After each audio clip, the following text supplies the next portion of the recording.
प्रिय भक्तजन, आज हम रविवार की व्रत कथा के बारे में बात करेंगे। तो उम्मीद है कि आपको ये कथा ज़रूर पसंद आएगी। तो सुनिए। रविवार का व्रत सूर्य देवता को समर्पित होता है। वेदों और पुराणों में सूर्य देवता को संसार का पालन करता और ऊर्जा का स्रोत माना गया है। सूर्य की पूजा से जीवन में समृद्धि, स्वास्थ्य और ऊर्जा की प्राप्ति होती है। रविवार व्रत विशेष रूप से उन लोगों के लिए फलदायी माना जाता है जो अपनी समस्याओं से मुक्ति पाना चाहते हैं, विशेष रूप से स्वास्थ्य और आर्थिक समस्याओं के समाधान के लिए। व्रत की कथा अभी हम शुरू करते हैं। तो क्या क्या इस कथा में आएगा, जरा ध्यान से सुनिएगा। प्राचीन समय में एक राजा था जिसका नाम ध्रुवसेन था।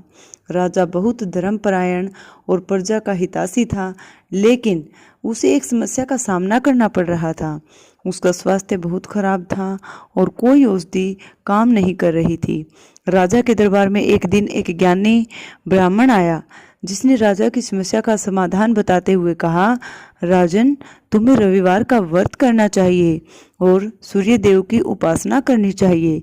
ऐसा करने से तुम्हारा स्वास्थ्य सुधरेगा और तुम्हारे जीवन में समृद्धि आएगी।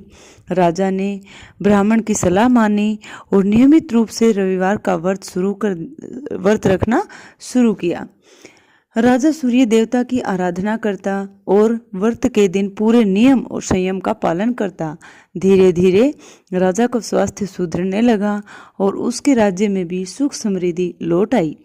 राजा की इस भक्ति और व्रत के प्रभाव से उसकी प्रजा भी व्रत करने लगी, जिससे पूरे राज्य में सुख, शांति और समृद्धि का वातावरण हो गया।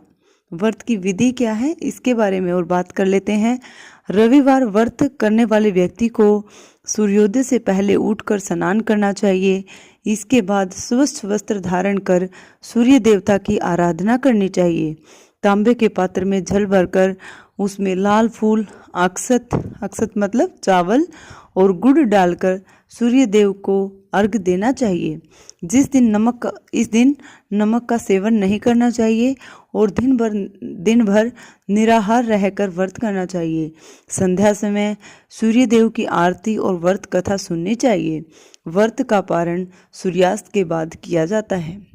इस व्रत से व्यक्ति के जीवन में सकारात्मकता आती है और उसे मानसिक शांति और अच्छा स्वास्थ्य और आर्थिक समृद्धि प्राप्त होती है। धन्यवाद।